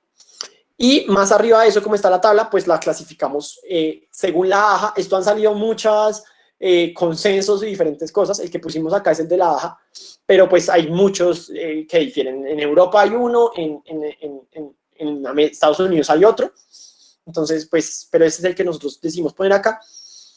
¿Qué pasa cuando un valor está elevado y el otro, o sea, cuando un valor está en una categoría y el otro está en otra. Por ejemplo, hagan de cuenta que tienen un paciente que tiene, no sé, 140 de sistólica, pero tiene 80 de diastólica. Entonces, ¿qué hacen ustedes? Cogen el valor más alto y lo meten en esa categoría. Entonces, acá el valor más alto sería la sistólica, entonces lo meteríamos en esta categoría, presión sanguínea alta, de etapa 2. ¿Listo? Lo mismo al revés, si tenemos una presión sistólica de 120, pero tenemos una diastólica por allá de más de 90, entonces lo vamos a clasificar en esta categoría. ¿Listo? Siempre la que tenga el valor más alto. ¿Y cómo se da ese valor? Siempre ustedes ponen sistólica primero y diastólica después. Entonces ustedes dicen, toman la presión arterial y le dicen al paciente, listo, 120-80. Eso es, quiere decir que tiene 120 de sistólica y 80 de diastólica. Vamos a ver que hay diferentes instrumentos para medir la presión arterial. Tenemos los manuales, que simplemente es un manómetro con un manguito. Esto se llama manguito, hagan de cuenta ustedes que es como una llanta que se infla, ¿listo? Como un neumático que ustedes inflan, y eso lo que genera es presión sobre el brazo. Y lo miden con esto que se llama manómetro, que les va a ir diciendo cuánto están insuflando en milímetros de mercurio. Tenemos el digital, que simplemente lo que hace es que ustedes lo ponen y presionan un botón y eso infla solo y les dice el valor de una vez. Este se usa mucho hoy en día, pero pues como nosotros como personal de la salud y casi cualquier persona, es importante que conozcamos cómo se hace de forma manual. ¿Listo? Entonces, ¿cuáles son las consideraciones que tenemos que tener en cuenta para poder tener una técnica adecuada dentro del examen que vamos a realizar de la tensión arterial?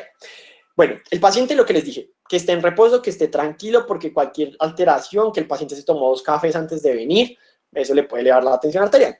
Que esté en un ambiente calmado, tranquilo. Vamos a procurar que el paciente tenga el brazo apoyado, ya sea sobre la camilla o sobre...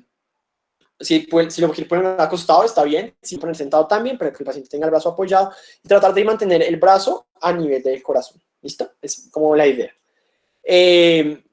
El paciente que no haya tomado infusiones, todo eso que les mencioné, colocar el manguito más o menos entre unos 2 o 3 centímetros desde el codo, ¿listo? O sea, por aquí, más o menos, vamos a colocar el manguito, de aquí hacia arriba, ¿listo?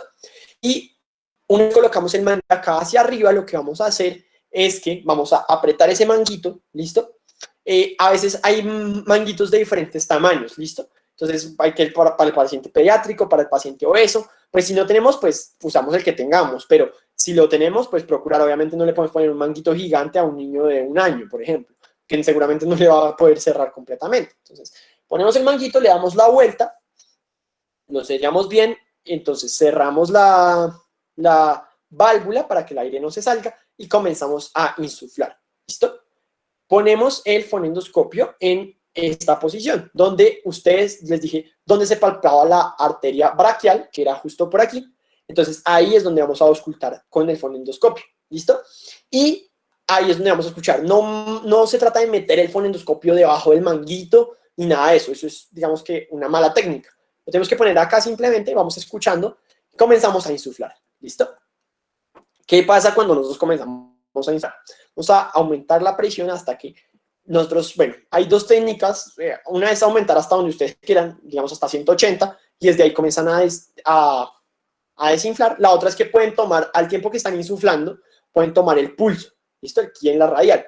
Cuando dejen de sentir el pulso, pues hasta ahí dejan de insuflar. Uno normalmente puede insuflar, digamos, hasta 180, ningún paciente va a llegar hasta allá. Es muy raro que un paciente llegue hasta allá en cifras tensionales, entonces ustedes lo insuflan hasta 180 y desde ahí comienzan a desinflar. Cuando ustedes comiencen a desinflar, eso tiene que ser despacio, o sea, tiene que ser como entre despacio y rápido. Ni muy despacio ni muy rápido, ¿listo? Entonces comienzan a desinflar a una velocidad constante y ustedes van a ver cómo la aguja comienza a bajar, indicándoles que están disminuyendo la presión, ¿listo? ¿Qué es lo que vamos a escuchar cuando estemos auscultando con el fonendoscopio? Esto que se llaman los ruidos de Korokov o los sonidos de Korokov. ¿Qué son? Básicamente ustedes ahorita los vamos a escuchar en la parte práctica, pero son unos ruidos que ustedes van a comenzar a escuchar como que van a ir aumentando, y esos ruidos nos van a marcar la presión sistólica y la presión diastólica. Entonces ustedes insuflan, ¿listo? Comienzan a desinflar y ahí comienzan a escuchar. Cuando comienzan a escuchar esos ruidos, eso marca la presión sistólica. Entonces, ¿recuerdan dónde estaba la aguja? cuando ustedes comenzaron a escuchar los ruidos. Una vez avancen, van a comenzar a seguir escuchando los ruidos hasta en un momento que los ruidos se detienen, dejan de escucharlos. Cuando los dejan de escuchar es donde marcamos la presión diastólica. ¿Listo? Esa es más o menos la técnica que vamos a usar para poder medir la tensión arterial. Ahora, hay que tener algo en cuenta y es que a veces podemos tener algo que se llama el agujero auscultatorio, que es un momento donde de pronto dejamos de escuchar los ruidos y podemos creer que ahí se finalizó. Mejor síganos escuchando porque a veces no es el final real. ¿Listo? Entonces, seguimos escuchando cuando estemos seguros de que ese fue el final de verdad, entonces ahí sí tomamos esa como la presión diastólica. ¿Listo? Por último, metimos la oximetría, no es un signo vital como tal, no lo incluimos dentro de los signos vitales como tal, pero es importante porque se usa muy frecuentemente en la clínica y es un valor básico que tanto está llevando la hemoglobina. ¿Cómo funciona esto? Se hace con un, vamos a ver acá que digamos que el aparatico tiene dos LEDs, un LED que produce una luz roja y un LED que produce una luz infrarroja, ¿listo? ¿Cómo funciona? Básicamente porque la hemoglobina desoxigenada absorbe en mayor medida la luz de la banda roja, que se encuentra entre 600 y 750 nanómetros, más o menos por ahí está el color rojo. La hemoglobina que no tiene oxígeno va a absorber mucho esa luz, ¿listo? Pero la hemoglobina que está oxigenada va a absorber la luz de la banda infrarroja, ¿listo? Entonces, lo que hacemos simplemente es mandar una luz roja o infrarroja, las dos, y hay un fotorreceptor al otro lado que nos mide más o menos cuánta luz pasa, ¿listo? Entonces, si pasa mucha luz del infrarrojo, pues nos está diciendo algo, y si pasa mucha luz del rojo y no tanta del infrarrojo, pues es porque se está quedando la hemoglobina con esa luz, ¿listo? Básicamente, así es como funciona un oxímetro. Ahora, ¿qué es importante? Porque normalmente este oxímetro mide el pulso al tiempo que mide la oxigenación. Porque nosotros tenemos un tejido, acá hay tejido graso, hay hueso, y todo eso obviamente va a impedir que la luz pase de forma adecuada, ¿cierto? Entonces, cuando los vasos sanguíneos están más cerca de la superficie de la piel, es donde más vamos a poder percibir esa absorción. Entonces, lo que hace el aparatico este es que en cada pulso, cuando siente el pulso, en la parte más fuerte del pulso, ahí es donde mide, ¿listo? Entonces, por eso siempre es importante que esté acompañada de esa pulsación, ¿listo? Porque ahí es donde se minimiza la influencia de los demás tejidos en el valor. ¿Cuáles son los valores normales de la oximetría? Se considera normal entre el 95 y el 99% de oxigenación, es donde vamos a ver que el paciente está saturando, digamos que normal. Ahora, si tenemos menos de esos valores, podemos clasificarlo en hipoxia leve, en una hipoxia moderada o incluso en una hipoxia severa. Ahora, quiero que recuerden lo que les decía antes de las alturas, ¿listo? En un paciente, por ejemplo, que está en Bogotá, es normal que oxigene un poco menos de lo que está oxigenando un paciente en Barranquilla, que está en el mar, ¿listo? Porque la disponibilidad de oxígeno acá es menor que la que tienen ellos al nivel del mar. Entonces, es un punto a tener en cuenta. ¿Qué alteraciones bueno, cuál es la técnica adecuada? Básicamente que el paciente no tenga uñas pintadas, porque eso va a impedir que la luz pase correctamente. Que no estemos cerca de una fuente de luz que nos esté molestando, que esté alterando eso, porque como funciona con luz, cualquier fuente de luz nos va a alterar el valor, ¿listo? Entonces, por ejemplo, si ustedes están muy cerca de la ventana, cosas así, eso les puede alterar la frecuencia. Por eso ustedes se dan cuenta que el pulsoxímetro es como muy tapado, ¿cierto? Es como oscuro por dentro para evitar precisamente eso. ¿Qué más vamos a poder tener que nos altere eso? Por ejemplo, lo que les decía, si no tenemos una buena...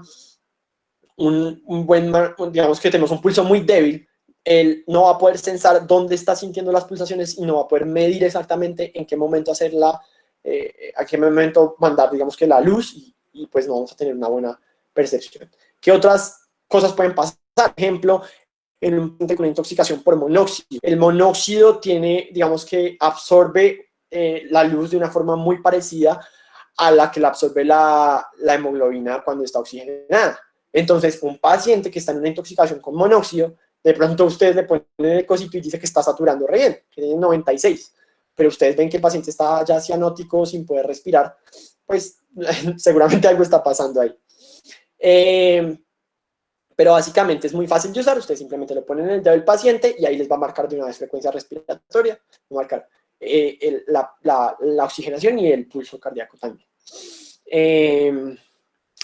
Y quería mostrarles esto porque lo que les decía, las cifras de los signos vitales pueden variar según la edad. Entonces podemos tener un recién nacido que tenga respiraciones de 30 a 40 minutos, de 40 respiraciones por minuto, eso es normal, pero en los ancianos, por ejemplo, lo normal es que sean de 14 a 16, ¿listo?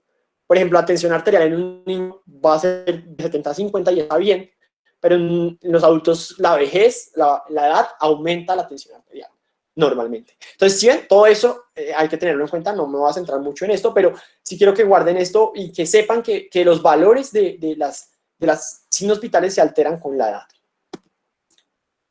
¿Qué conclusiones podemos sacar de todo esto que les he dicho?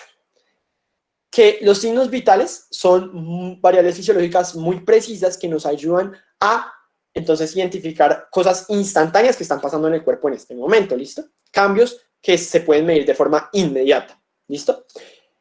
Debemos tener una técnica adecuada cuando hagamos esas mediciones, porque una técnica inadecuada de nuestra parte puede generar errores en la medición. Si yo meto el fonendoscopio debajo del manguito, si yo le hago mucha fuerza, si lo desinflo muy rápido, si le pongo el termómetro donde no es, pues todo eso va a variar, ¿listo? Entonces, es muy importante conocer la técnica adecuada. Conocer que los signos vitales pueden variar por muchas causas, eso es importante. Pero lo más importante, yo creo que aquí lo que más nos debe llevar de conclusión es que esto no se debe analizar de forma separada. ¿Listo? No debo solo tomar la tensión arterial y ya. Debo integrar eso dentro del contexto clínico que está teniendo el paciente y evaluar, bueno, si tiene la temperatura elevada, ¿por qué está produciendo eso? Si tiene taquicardia, ¿por qué tiene la frecuencia cardíaca elevada? Es integrar todo dentro de la semiología del paciente para poder entender por qué se está generando esa alteración en los signos vitales. Entonces, esas son las conclusiones que debemos sacar de estos, de todo lo que vimos hoy. Yo sé que fue un poquito rápido, pero pues el tiempo, pues no quiero tomarles mucho tiempo. Ahora, si les parece, vamos a hacer, cuando lo hacemos este taller de forma presencial, como yo les contaba, solemos destinar una gran parte del taller para hacer una parte práctica, pero entonces, pues por las condiciones actuales que tenemos, pues es difícil, pero podemos ensayar a ver cómo nos va con esta parte práctica, ¿listo? Entonces yo les voy a poner una serie de videos, ¿listo? Y ustedes van a poner en el chat lo que ustedes crean que sea la respuesta correcta, ¿listo? Y vamos a ver cómo nos va, ¿listo? El primero es la temperatura. No les puse acá un termómetro digital porque pues, es simplemente ver los números, ¿listo? El que nos suele confundir mucho son estos termómetros de mercurio porque no vemos bien dónde está marcando, ¿listo? Entonces yo les voy a poner el video, ustedes van a mirar y me van a decir en el chat, va a haber dos temperaturas, ¿listo?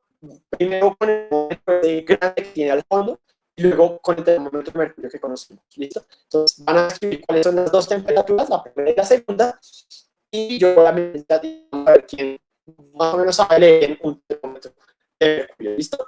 Entonces ahí va el primero. Entonces quiero que miren bien hasta dónde llega la columna. Es un termómetro de mercurio, lo lleva por mí, que ahí está señalando, le está ayudando para que vean hasta dónde llega la columna en este momento. ¿Listo? El primero, y ya les voy a mostrar el segundo. Este es el segundo valor. Este es un poquito más difícil de ver, pero ustedes ven hasta dónde llega la columna. Ahí la están viendo, ahí se vio otra vez. Ahí está viendo. Ahí no está viendo dónde está. Ahí está la otra vez. ¿Listo?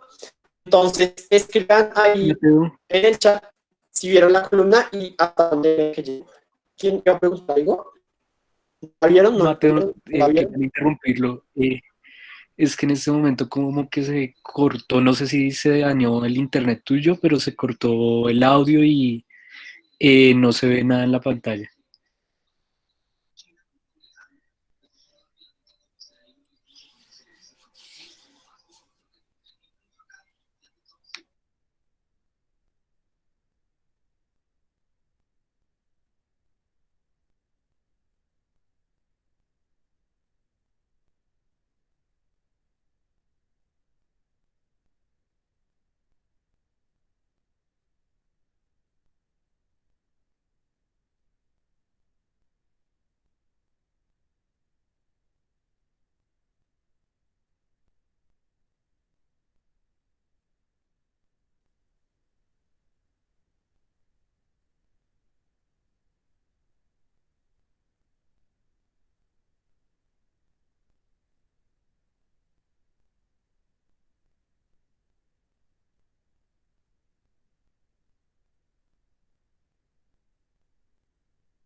Hola chicos, qué pena. ¿Ya se está viendo?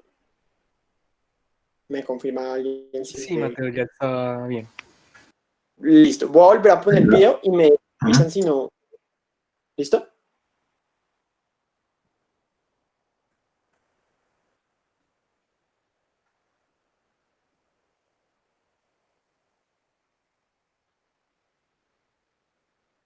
Bien. Entonces ahí tenemos el primero.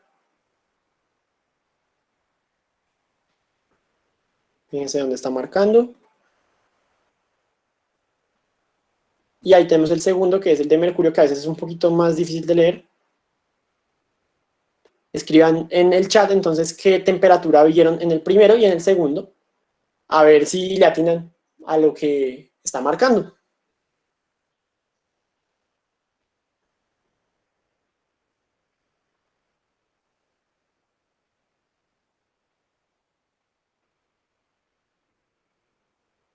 ¿Listo? Entonces pongan ahí en el chat qué temperatura vieron.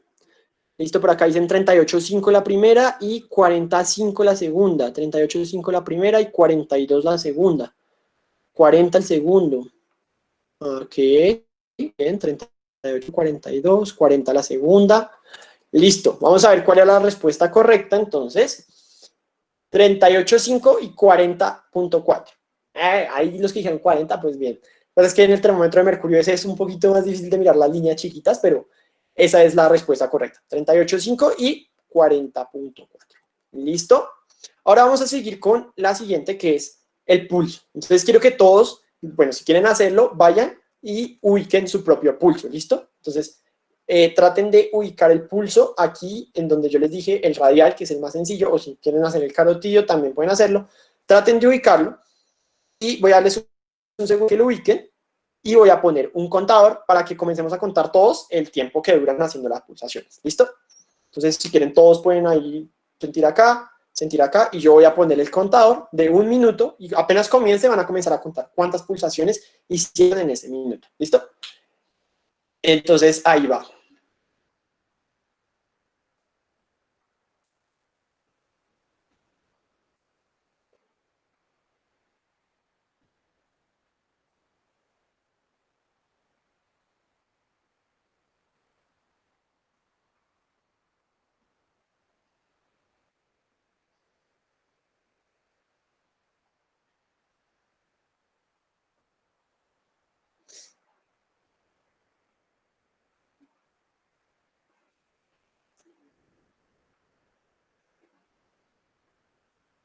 Listo, 20 segundos, sigan contando.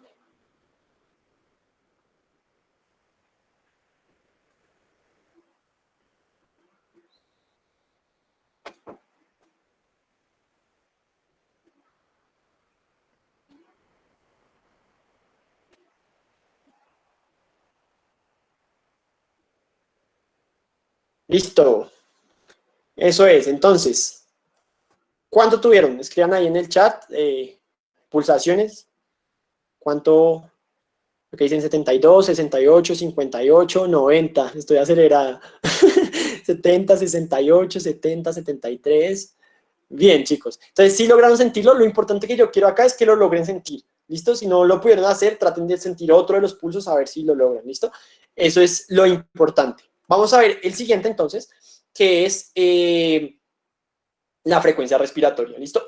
Fue muy difícil conseguir un paciente, casi no puedo conseguir un video donde se viera. En este solo dura 15 segundos, entonces tienen que multiplicarlo por 4. No es lo recomendable, es mejor que lo evalúen por lo menos 30 segundos, pero no conseguí más videos. Entonces vamos a mirar este paciente y vamos a ver cuántas respiraciones hace. ¿Listo? Entonces voy a poner, yo lo ponga, comienzan a contar las respiraciones. ¿Listo? Ahí va.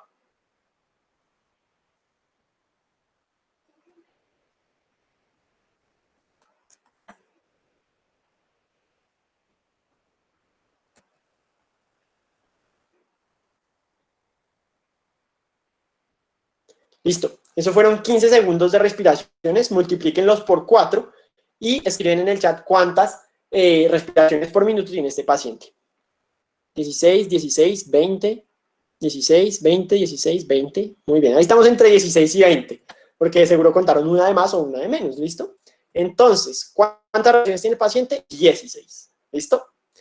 Bien ahí. Igual lo que les decía, no es lo recomendable que lo midan tan poquito tiempo porque ustedes se vieron, si cuentan una más o una menos, de una vez les pasa de 16 a 20 y eso es un rango muy grande. Entonces, preferible que las cuenten todas durante el minuto.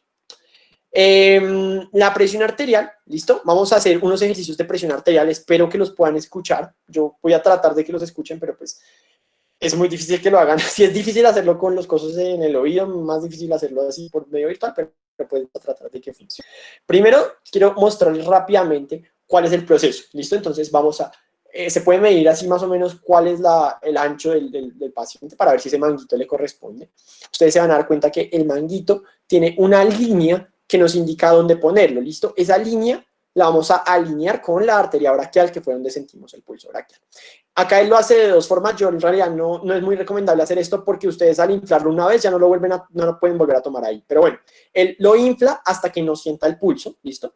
Entonces él comienza a inflarlo hasta donde no sienta el pulso y hasta ahí vas a ver que a la próxima vez lo va a inflar. Esto yo no lo recomiendo hacer porque ustedes una vez han inflado ya están variando la presión arterial cuando lo vuelven a inflar. Pero bueno, él lo hace así. Se pone el fonendoscopio, va a palpar donde está la arteria braquial. Una vez siente la arteria braquial, sabe que ahí es donde debe auscultar. Va a auscultar justo ahí donde está escuchando la arteria braquial y comienza a insuflar, ¿listo? Hasta donde sintió que desaparecía el pulso. Desde ahí comienza a descender y cuando comienza a escuchar los ruidos, van a marcar el inicio de los ruidos y cuando terminen de escucharlos, van a marcar el final de los ruidos, que sería la diastólica. ¿Listo? Esa es la forma de medir la tensión arterial. Vamos a hacer unos ejercicios de tensión arterial. Voy a ver, espero que se escuchen. Ojalá sí. Entonces, vamos a tratar de escuchar este primero, ¿listo? Y ustedes, después de que lo escuchen, van a decir cuánto creen que tiene ese paciente de cifras tensionales, ¿listo? Entonces, ahí va el primero.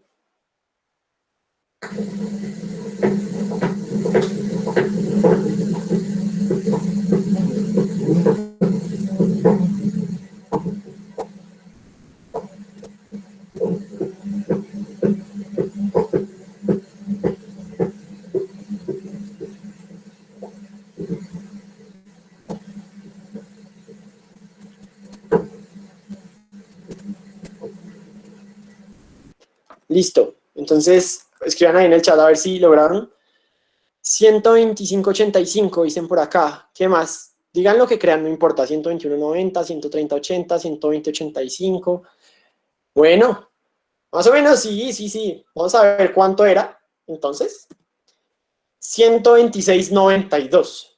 ¿Listo? Este es el valor de la primera tensión arterial. Vamos a hacer un segundo ejercicio para que ustedes miren valores ya. Digamos que este es un valor más o menos normal.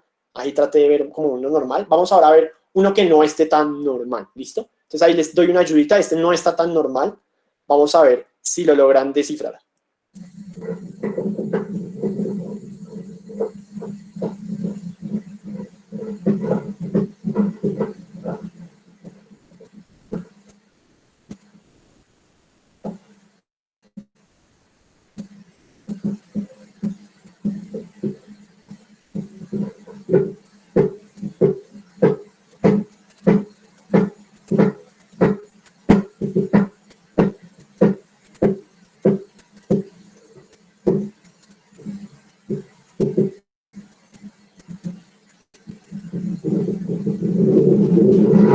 Listo. Entonces, ¿cuánto tenemos en ese? 140.85, 140.80, 157.90. Vamos a ver cuánto es ese. Entonces, ese paciente tenía unos valores de 136.90. Vamos a ver si alguien por ahí latino, ojalá sí. Y vamos a ver el último de los pacientes. ¿Listo? Entonces, este es el último. Entonces, pónganle mucha atención y traten de coger dónde están los sonidos.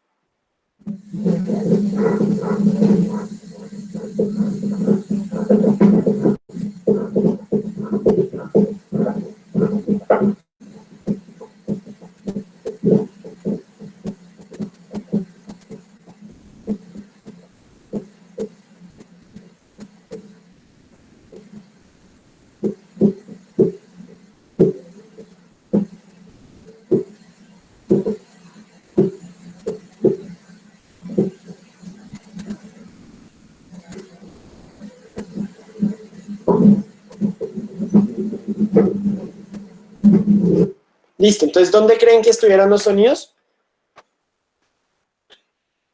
108.6, 96.72, 90.65. Bueno, vamos a mirar entonces la respuesta. 96.68. ¿Listo? Ahí no sé si la tuvieron bien o no. Espero que sí. Entonces, eso es como toda la evaluación que nosotros hacemos de los signos vitales. Yo espero haber abarcado todo. La idea era hacerlo en hora y media y son las 8:27, así que lo logramos hacer. Si tienen preguntas o si ha habido preguntas que yo no haya leído durante la charla, me las pueden hacer y acá las vamos a tratar de responder. No queda más que agradecerles por el tiempo, por la disposición que tuvieron para la charla de hoy.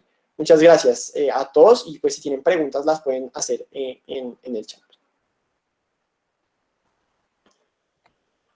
Muchas gracias, Mateo, por habernos colaborado con este taller. Fue bastante interactivo y muy chévere. Muchísimas gracias. Ojalá podamos repetirlo de forma presencial en el futuro. Ojalá sí. Bueno, Arisa, Jairo pregunta, ¿qué escala se usa para evaluar el dolor? Bueno, hay un análogo que fue la que les mostré ahí durante la presentación, que es que ustedes le pregunten al paciente, digamos, la más sencilla.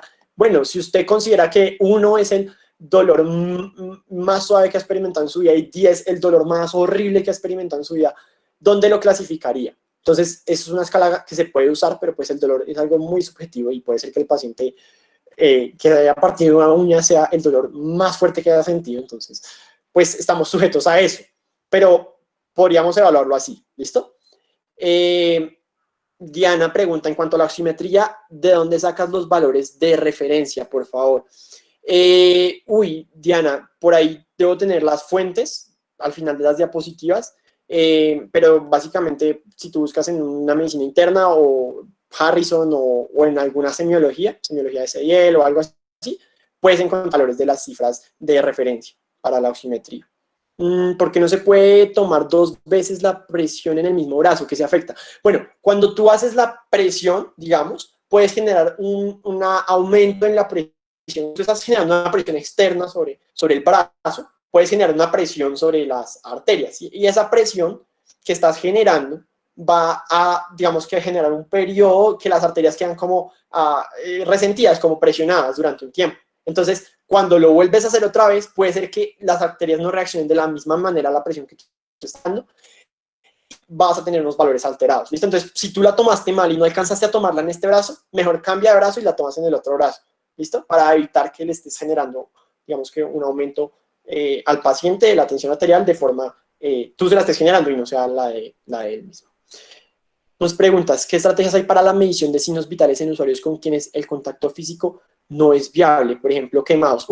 Esa pregunta está fuerte para mí. No sé si la doctora está por ahí y nos puede responder. No sé si Cata está por ahí. Cata no está. Bueno, ya ahorita si Cata responde, te respondo porque la verdad yo no me atrevo a ver por qué o cómo podríamos evaluarlos, porque entiendo que es diferente. Hola, ¿me escuchan? Sí, Cata.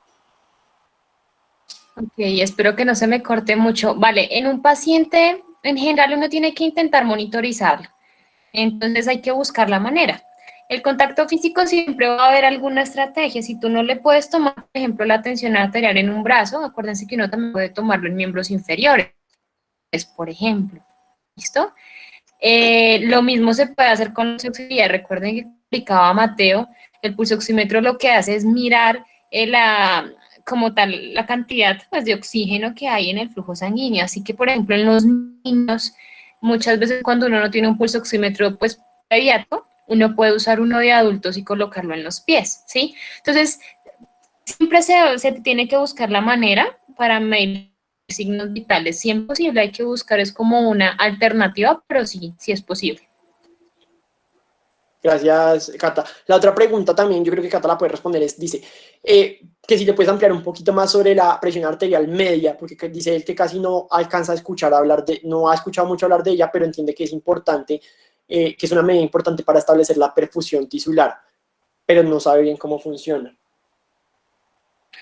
Recordemos que lo que pasa es que la tensión media es como una estrategia pues para poder mirar como en un solo valor la tensión arterial. Cuando nosotros hablamos de la tensión arterial en dos valores, pues recuerden que estamos viendo dos variables, ¿sí? Es diferente ver la sistólica a la diastólica. Con la media, pues vamos a ver entonces poder evaluar de cierta manera la perfusión. Recuerden que si tenemos una buena presión arterial, una presión arterial alta, eso significa que vamos a tener la suficiente fuerza de contracción cardíaca para que la sangre se pueda distribuir y llegar a las zonas más apartadas del cuerpo. ¿De qué hablo? Pues principalmente de los dedos o de los sitios en los cuales pues la sangre tiene que ir en contra de la gravedad.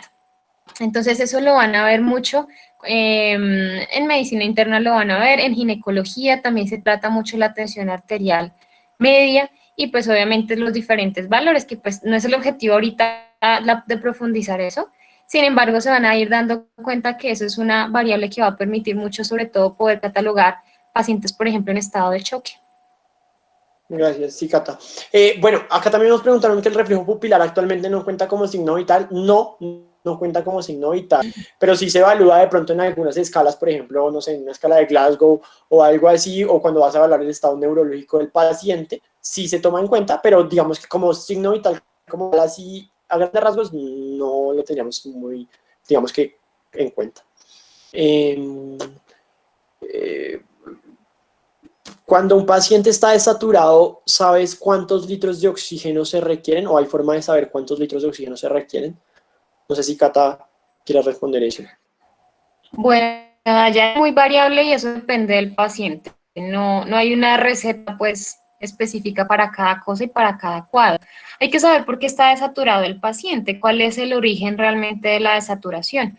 Por ejemplo, una de las cosas es que muchas veces uno puede encontrar pacientes con una excelente saturación, pero tú los ves y son pacientes que se están ahogando y no pueden ni respirar, por ejemplo. Entonces hay que tener en cuenta que los signos vitales son una ayuda, pero tú tienes que mirar la clínica del paciente, ¿sí? Si un paciente está desaturado, pero tú lo ves bien, lo ves que no está con signos claros de dificultad respiratoria, no lo ves morado, de pronto no necesite una cantidad pues muy grande de oxígeno. Ahora, si influyen otro tipo de paraclínicos, si tú ves que son pacientes que estén en inminencia de falla respiratoria, entonces ya tú piensas incluso en una intubación del paciente. Entonces, no hay una receta, tienes que ver al paciente y todo su contexto y la clínica para pensar cuál es el mejor tratamiento en cuanto a oxigenoterapia. Listo. Sí, gracias, Cata. Y bueno, chicos, creo que no hay más preguntas. Entonces, pues muchas gracias a todos por estar en este taller de nuevo. Espero que les haya servido. Y estaremos viendo bueno, porque el pulso no se puede medir en las venas.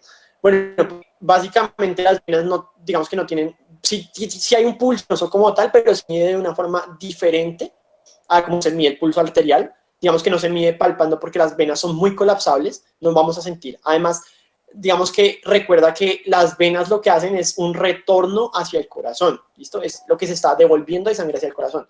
Por lo tanto, no van a tener un pulso muy evidente. Recordemos que el pulso como tal arterial lo que está evidenciando es la contracción del corazón. Entonces, las venas no vamos a tener esa oscilación y es muy difícil. De hecho, el pulso venoso sí se mide, pero no presionando ni nada y digamos que no es un que se use muy frecuentemente, pero sí se puede medir. Pero es un pulso diferente al pulso arterial. Listo, eso sería todo. Muchas gracias, Cata. Muchas gracias a todos por habernos acompañado el día de hoy. Recuerden que Vitruvio está en las redes sociales, como en Instagram nos encuentran como Vitruvio Anatomía, en Facebook nos encuentran como Vitruvio AC. Y pues nada, muchas gracias a todos y nos vemos en una próxima. De parte del Comité de Talleres de Vitruvio, les queremos dar muchas gracias a los doctores Catarina López y Mateo Camacho por el taller del día de hoy. También los queremos invitar a todos ustedes, como dijo Mateo, a seguirnos en nuestras redes sociales de Vitruvio. Ahí podrán ver